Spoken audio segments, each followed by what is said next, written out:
2023 is over and the big rush for buying and selling has finally cooled off. Now is a perfect time for every LEGO investor to take a look back at the past year and see how everything went. For this video, I'm taking inspiration from Spotify Wrapped.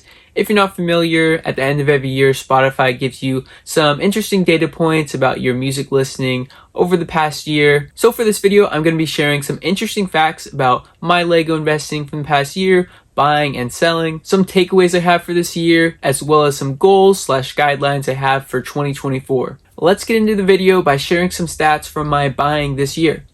This year, I purchased 816 LEGO sets. My most bought theme was Star Wars with 165 sets. My most bought set was the Battle of Endor Heroes, set number 40633. I purchased 52 of that set. The average discount across all of my purchases this year, not including cashback from places like Honey or Rakuten, credit card cashback, gift with purchases, Kohl's Cash, things like that, was 31.6%. I got really behind over the past couple months on updating those fields in my spreadsheet. It takes a ridiculous amount of time trying to go back and find all the information and put it all together. So I didn't have time to do that before this video. But if I were to estimate, I would say my true discount, including those other stacked discounts, is probably more around 40 to 50% off. One thing I do have calculated is that I received 178 gift purchases from Lego.com this year. After shipping and fees, when I sold these on eBay, they brought in $3,623 worth of discounts. Again, this was not included in my average discount of 31.6%. Some highlights for selling this year: I sold 429 sets on eBay. My average profit percentage on those sales after shipping and fees was 96.7%. My average hold time was 265 days. My most profitable and most sold set was the Armor's Mandalorian Forge, set number 75319. I had 24 of that set. The MSRP was $29.99, and my average cost, including taxes, was $20.17. I purchased these either from Target during their Black Friday sale 2 years ago. They had these for $20. Or I bought them from Lego.com and purchased during gift with purchase periods. My average sold price for the set was $68.43, with an average return on investment of 239%, but after fees and shipping, my average percentage profit was 159.9%. My average hold time for these sets was 225 days. I sold these early this year during the big bump in popularity when the new season of The Mandalorian came out. My least profitable set from this year was 21169, The First Adventure. I only had one of this set. I purchased during a Walmart in-store clearance. It had an MSRP of $69.99.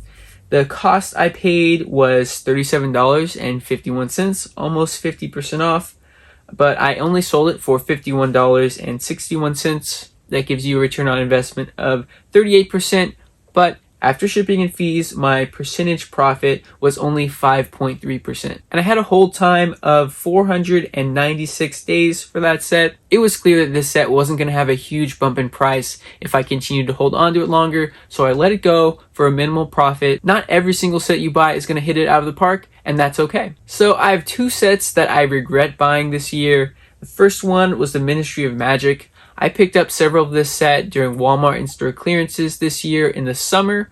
They were on sale for $49. They had an MSRP of $100. At the time, it was a pretty good pickup. We hadn't seen any crazy discounts on this set, but over the past 3-4 months, we've seen that this set has way too much supply out there, and it's been discounted 70, 60, even 50% off from different retailers. So the price in the aftermarket is still well under MSRP, and I don't expect to double my money on this set. The other set I regret buying is Obi-Wan Kenobi versus Darth Vader.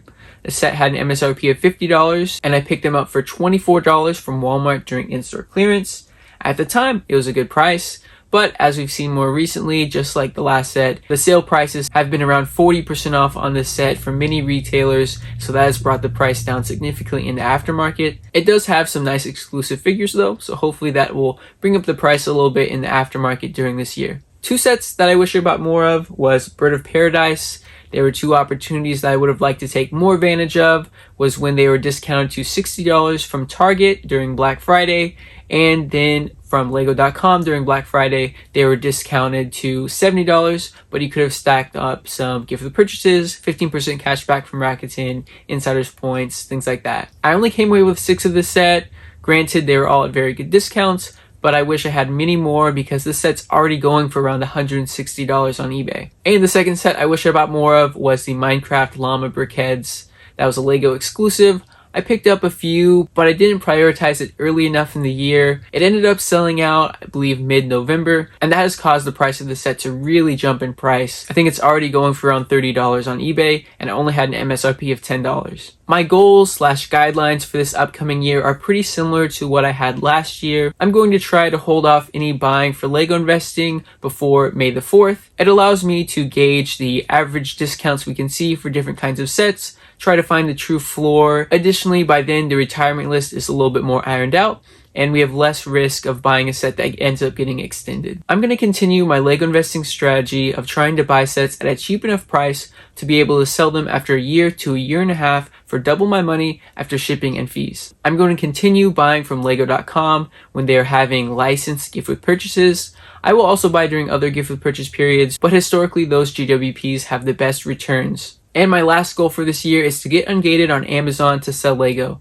As my business continues to grow and I have more inventory that I need to move, getting ungated on Amazon is going to help me move that inventory faster. Thank you so much to everyone who has subscribed this year. While I've been investing in Lego for many years, I've only been making videos since around July. I really appreciate everyone who's been watching, commenting, and supporting. It's been so awesome getting to engage with other Lego investors in the comments and seeing how the Patreon has become a valuable Lego investing community. That's pretty much all I have for this video. I'm really excited for 2024. I think it's going to be another great year for Lego investing, and I hope you'll continue to follow along.